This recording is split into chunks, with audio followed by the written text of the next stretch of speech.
Good day, ma'am. I am Jamel Sandal. For Reporting our the modern plant. introduction, modern plants are multicellular, eukaryotic organisms that produce their own food through photosynthesis. They play a big role in our lives by providing food, oxygen, shelter, and beauty to our surroundings. In this activity, we took pictures of different plants to better understand their habitat, water needs, and lifespan. By learning this characteristic, we can appreciate how unique each plant and understand why they need proper care.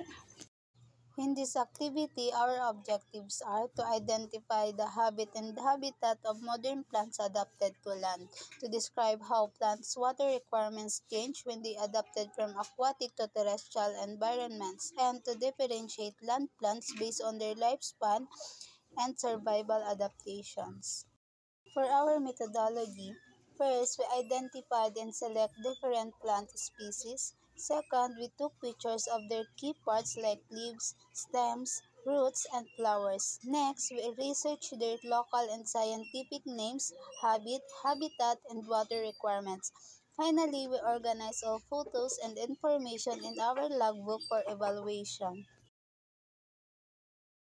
Our first plant is the Thai plant. This is an evergreen with colorful foliage. It grows in tropical and subtropical regions and prefers partial shade. It needs moderate, evenly moist soil and generally lives for 5 to 10 years, especially with good maintenance. Next is the spider lily. It is a perennial plant commonly found in coastal areas and wetlands. It prefers moist, well-drained soil and can tolerate occasional waterlogging. Its lifespan is around 10 to 15 years and it can live longer as the bulbs multiply. Next, the rambutan tree is a medium-sized evergreen fruit tree. It grows in tropical lowlands with fertile, well-drained soil and high humidity. It requires plenty of water, especially during fruiting, and can live for 25 to 50 years or more. The bloodberry, it is a small perennial found in shaded forests and roadsides.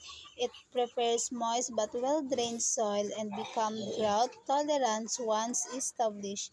Its lifespan is around 3 to 5 years but regenerates easily through self-seeding.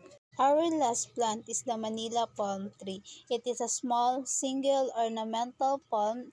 It prefers the tropical coastal areas and prefers moist, well-drained soil. Its lifespan is around 40 to 50 years.